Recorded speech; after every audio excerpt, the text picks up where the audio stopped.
All right, welcome to the KissFAQ Song of the Moment, members exclusive. Thank you very much for being a member of the KissFAQ YouTube channel. Your support is very much appreciated as always. All right, so today's episode is about characters. We've had Dr. Love, we've had Mr. Blackwell, we've been graced by the presence of Domino. On Destroyer, we were introduced to Beth. And on Love Gun, we met the politically incorrect, nowadays anyway, Christine 16. But today we're going to be talking about Lucille, who is introduced to us on Rock and Roll Over's Take Me.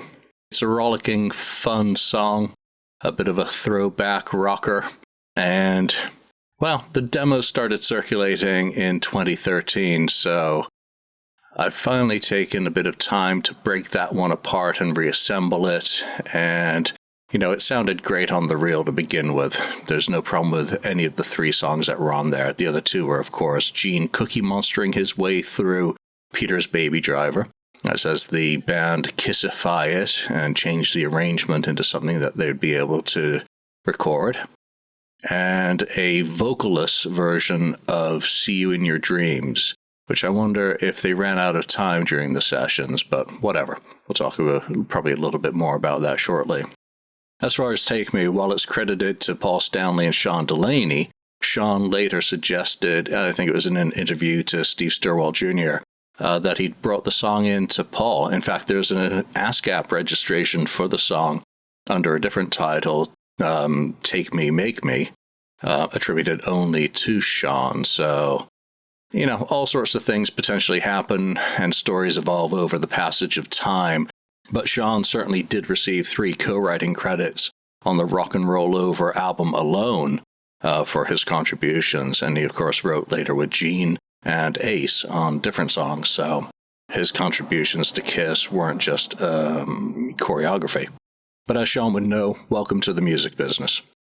To a certain extent, Take Me gains greater notoriety as a live song, for it being included on the misprint version of Alive 2, along with Hooligan and Do You Love Me, songs that were excluded from the final album for whatever reason. If there was an incomplete or cut version of that song at the time, we've not heard it yet. We came close in 1996 with the butchered version that they threw on You Wanted the Best, trying to fool fans into thinking that that vocal actually came from 1976. I did a separate video on the main channel about Take Me, analyzing some of the stems between the two versions. You can reference that if you so desire. There's also the version that would be included on Rock and Roll Party in Tokyo, the unreleased live album that would have been a Japan exclusive. A thank you to those fans for the first successful international tour of that market. That's a fantastic version on its own right. And versions of songs such as Beth were incorporated into Alive too, so to hazard a guess, that might have been a potential source were it to be used on Alive 2 for that song as well. Same goes for I Want You, which features on the box set as a so-called sound check recording, even though it's clearly the live version from one of the Tokyo shows without the audience. But let's talk about the demo. That's what we're here for on Song of the Moment. The audio was recorded at Davlen Studios in Universal City in August 1976.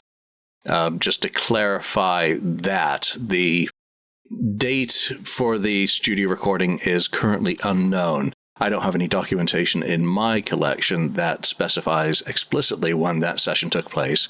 There is a itinerary that circulates amongst collectors of documents that has the studio address scribbled on a page for a July 16th day off, but I think that's more a case of it just being a blank space on a page where the address was scribbled. It's improbable that the session took place that day with the tour in between Knoxville and Charleston on the 16th. They weren't going to fly out to the West Coast in one day, record 2.5 songs, and then fly back to Charleston for the show.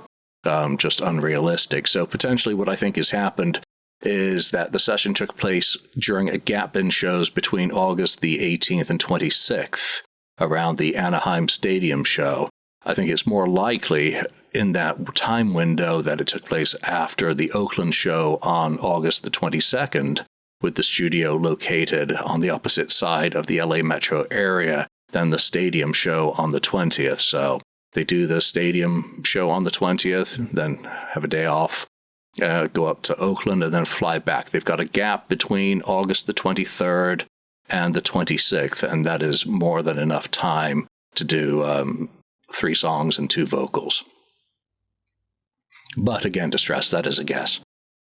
On the studio reel for the demo, the engineer and producer is noted by the initials ED, though it could be Ed, which means it could be Eddie Kramer, who was present for producing sound at several shows during the summer tour, including the Anaheim show, so he potentially could have been available for that session.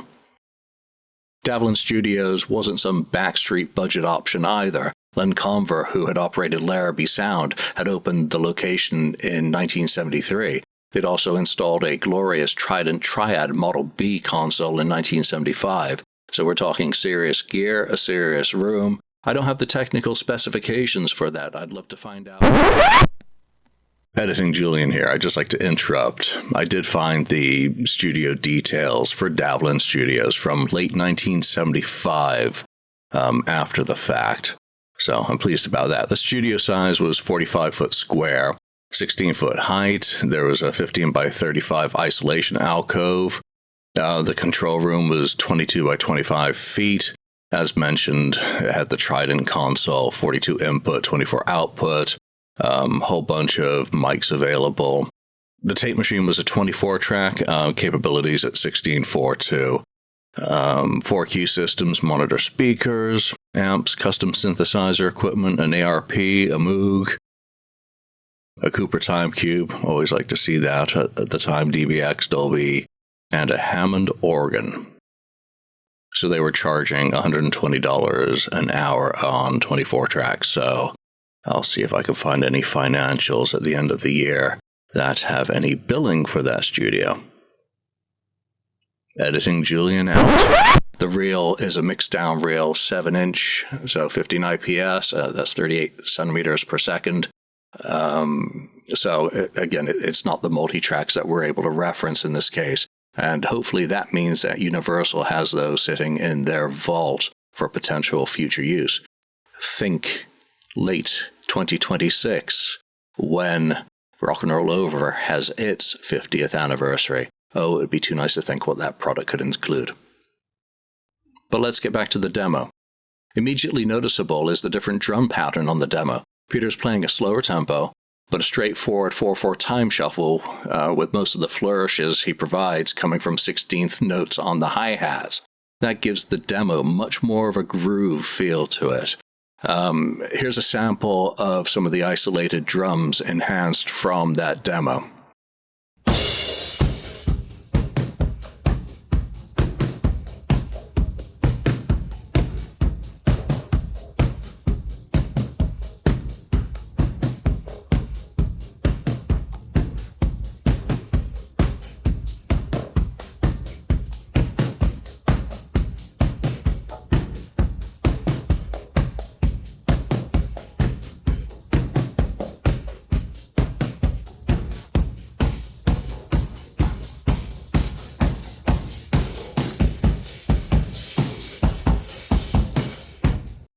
I think I detect some triplets in play, but once we get above the basic time signatures, I really do lack the vocabulary or expertise to delve deeper into the technique.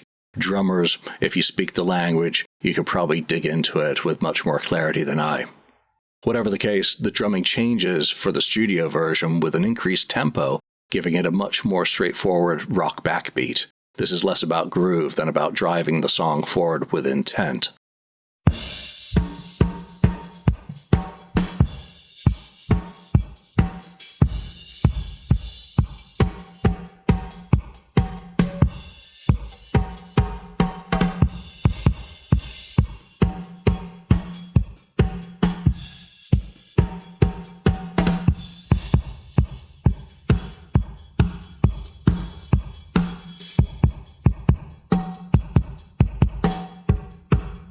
On the demo version, Gene's bass is locked in with Peter.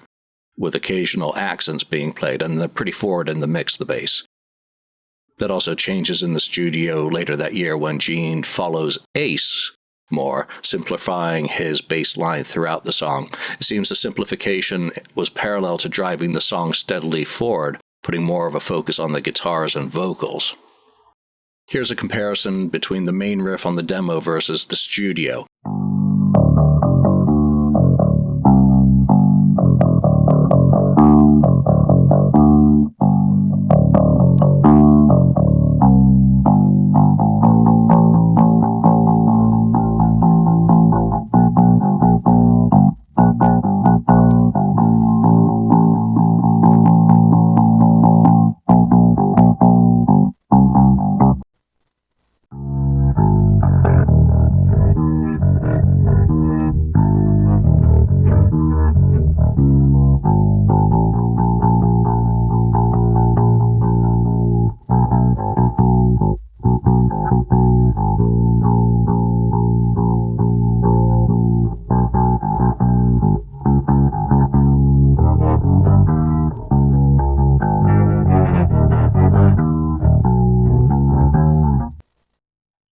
Right, those two clips were the demo playing first and then the studio version.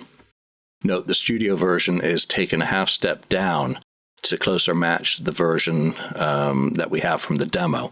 Whether it's running a bit slow or whether it was recorded in that key, I don't know. It sounds approximately right for Paul's vocal, perhaps a touch slow, but I'm not going to get into trying to figure out whether it's absolutely in tune. There's not too many other changes between the demo and the studio version, but here's the nice pattern lost from the song, one repetition with a nice string slide, at least for my ears.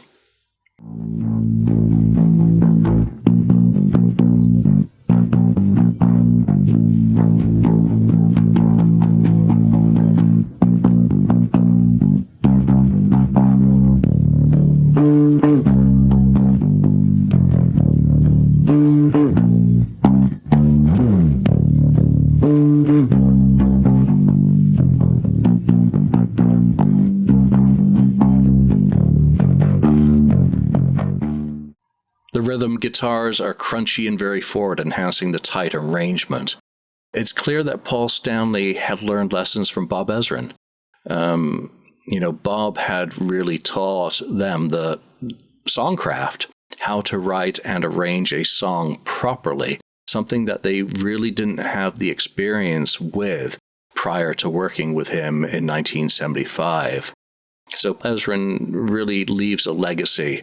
While they may have been scared to death by what they had accomplished in the studio with him, or for that matter, done with him in the studio, and reverted back to type with Rock and Roll Over, there are still fingerprints from Bob Ezrin over their songwriting and performance for the rest of the original era.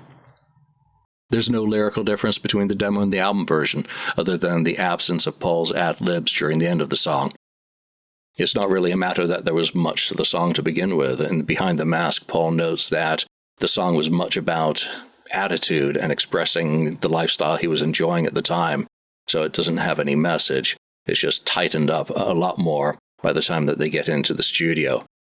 It's taken from over 3 minutes down to sub 3 minutes, I think 2 minutes 45 or so in the studio on Rock and Roll Over, making it radio-friendly, though it wasn't used as a single.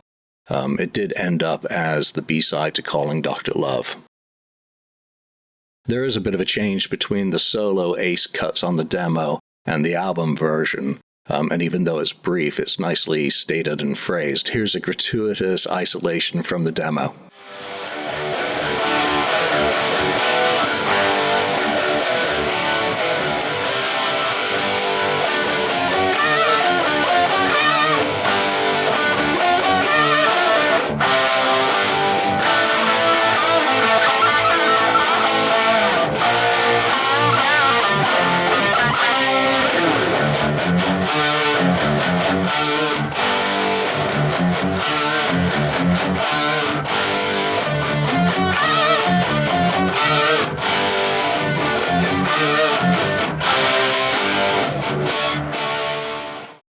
As you're going to find out in a moment, The demo is gritty. It's a straightforward rocker, fully formed, primed and ready to bump King of the Nighttime World off from the second song slot during the live show. All right, here it is, my remaster of Take Me, a demo recorded August 1976, asterisk. Enjoy. 1, 2, 3, 4.